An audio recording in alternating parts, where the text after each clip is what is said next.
ఆరుగురికి జీవిత ఖైదు అంటూ కూడా వార్త మనం చూసాం ఆల్రెడీ.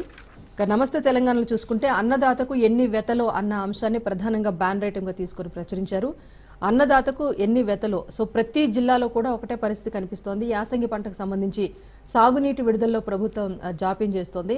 ప్రాజెక్టుల నిర్వహణ విషయంలో పూర్తిగా వైఫల్యం చెందింది అనే వార్త మనం ప్రధానంగా చూసుకోవచ్చు. సో నమస్తే తెలంగాణలో 15 నెలల్లో రేవంత్ సర్కారు చేసిన అప్పు 1,52,000 కోట్లు అంటూ కూడా ఆ డిజిట్ను ప్రచురిస్తూ కూడా ప్రధాన బ్యాన్ రైటం అనేది నమస్తే తెలంగాణలో చూసుకోవచ్చు మనం.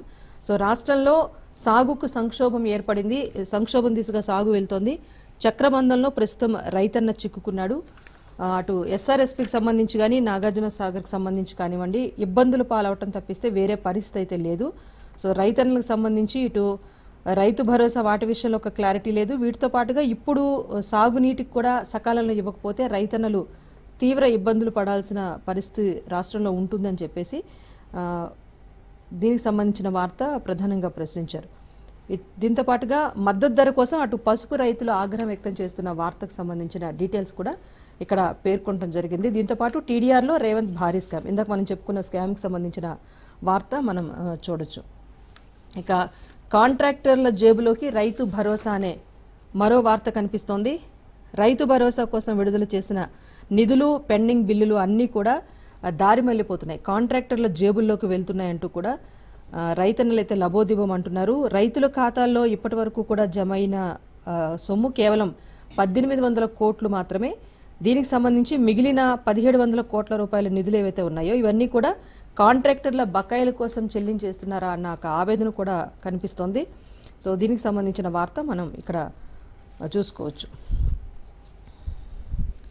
వీటితో పాటుగా సెంట్రల్ పరంగా చూసుకుంటే కనుక నేషనల్ వైడ్ న్యూస్ చూసుకుంటే నిన్న పార్లమెంట్లో అయితే కీలక అంశాలు తెర మీదకి వచ్చాయి. అటు హిందీపై మాటల యుద్ధం అంటూ కూడా ఒక వార్త మనం చూడొచ్చు.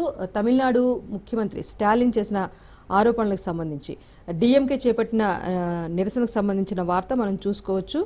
సో ఎక్కడైతే హిందీని పూర్తిగా వ్యతిరేకిస్తోంది తమిళనాడు ప్రభుత్వం మొదటి నుంచి కూడా, సో విద్యార్థులను నాశనం చేస్తున్న దిశగా తమిళనాడు సర్కారు వెళ్తోంది అంటూ కూడా కేంద్ర విద్యాశాఖ మంత్రి ప్రధాని చేసిన ఆరోపణలకు సంబంధించి కొంత లోక్సభలో అయితే రసాబస నెలకొంది.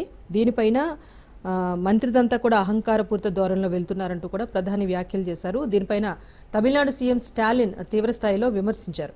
ఎక్కడైతే జాతీయ విద్యా విధానం పైన ఈ లోక్సభతో పాటుగా బయట కూడా మాటల యుద్ధం అయితే నడిచింది. త్రిభాషా సూత్రం పేరుతో కేంద్రం అయితే రాష్ట్రాలపైన బలవంతంగా హిందీని రుద్దేందుకైతే ప్రయత్నిస్తోంది. దీనికి చెందిన ప్రయత్నం ఆపాలి అంటూ కూడా గతం నుంచి తమిళనాడు తీవ్రస్థాయిలో ప్రయత్నం చేస్తోంది. మళ్ళీ అదే అంశం తెర మీదకి వచ్చింది.